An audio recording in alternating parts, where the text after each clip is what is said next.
Know that feeling when you actually have your sketchbook open in front of you and a drawing tool in your hand, but you're kind of just staring at your sketchbook. And it's not because you're lazy, you just don't know what to draw exactly. I've honestly been there too. And what I've learned in those moments is that you actually don't need inspiration, you just need a little excuse to start. Today I'm sharing my favorite low effort sketchbook page ideas to fill in your sketchbook. And with the last one, you don't even need to come up with it yourself. The light does the work for you. So keep watching. First idea is amazing if you need a bit of structure. Because sometimes when drawing feels very hard, it's because we feel like we have a bit of too much freedom. So instead of facing this giant black page in front of you, divide your paper into tiny squares or rectangles, almost like a window grid, and fill each one of the square with tiny doodles. So one square could maybe be with little stars, another one with tiny flowers, and you can make it even more fun by experimenting with different materials on your page. For example, I painted the stars with a watercolor kit, while the flowers are drawn with acrylic markers. The frames are done with a fine liner too.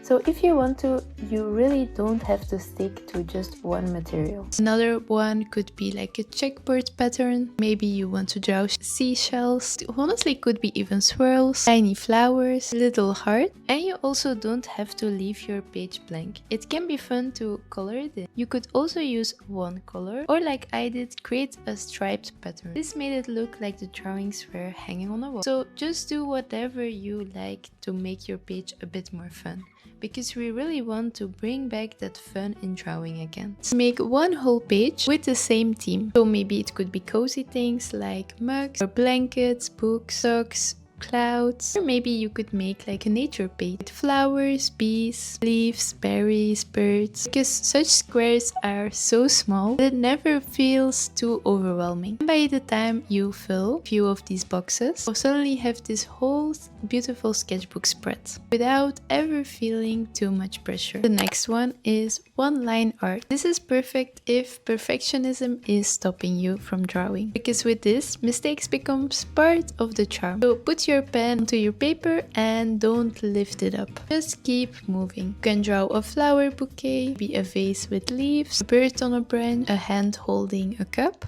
or even your morning matcha setup. I feel like this exercise is also perfect if you're not at home and you just want to take your sketchbook and one pen and you're good to go. So honestly, if you want to create something, you don't need much.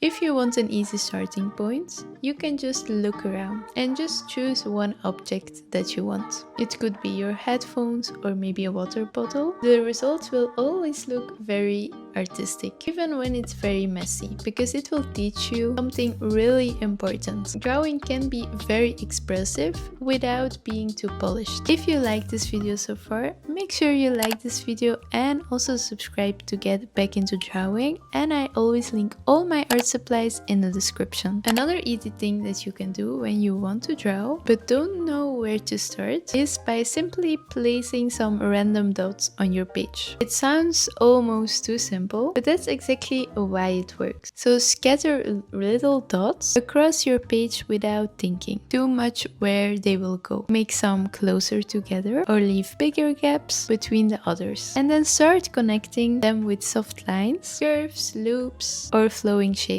What happens is that your brain naturally begins seeing those possibilities in what first looked very random. A few connected dots can suddenly look like flower petals. A cluster can become little leaves on a branch. Curved lines can turn into a bird, maybe as fishes that swim together. You could make it very minimal or make it really elegant, flowy botanical shape, or you can turn to in something very whimsical with walls between the dots. What I love the most about this one is that it removes the hardest part. You're simply responding to to what's already there. And that will feel so much lighter. Sometimes creativity doesn't come from having a perfect idea, but from reacting to something and letting it grow naturally. So this next idea is perfect for those days when you want to make something beautiful, don't have too many choices. Sometimes having unlimited options is exactly what makes creativity feel overwhelming. So instead, choose only 3 colors and let it be your whole world for one page. It could be maybe green, brown, and yellow, very earthy and calm, or maybe pink, red, and orange, something playful and bright, or even blue, lilac, and yellow. For a dreamy page, it feels light and cheerful. Once you've chosen your color, start filling the page with simple little drawings that fit within the palette. The beauty of limiting yourself is that everything automatically looks cohesive even if the drawings themselves are very simple. It creates that sketchbook page that feels intentional and also aesthetic without needing much effort at all. And because you already know which colors you're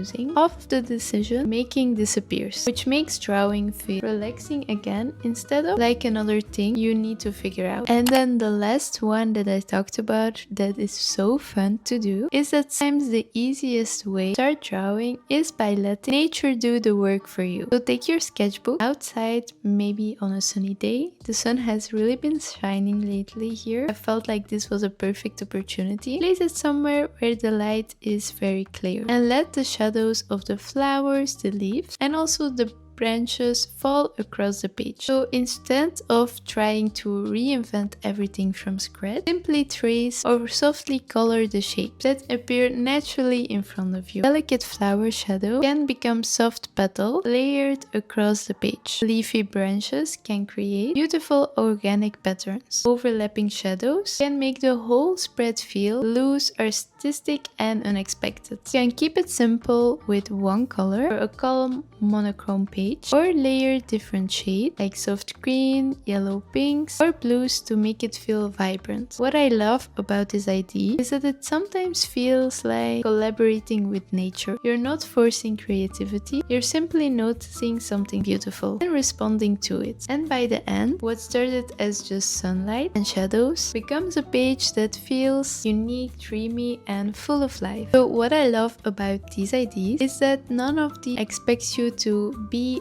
an amazing artist. They don't ask you to come up with some amazing concept or to make your sketchbook look perfect. They simply give you a place to start. So let me know in the comments below which one you definitely are going to try out. Like I said, the last one I found so fun to try, especially since the sun is out. It also helps you a bit to feel better. Also wanted to give a quick shout out to my Etsy shop, which I recently launched. So if you want some personalized art, you can find the link in the description. And if you're not done with drawing yet, I also made another video about drawing ideas as well. They're very easy and simple for you to try out. So if you're not done with drawing yet, you can watch that video next. Until then, happy sketching guys, and I will see you in the next one. Bye!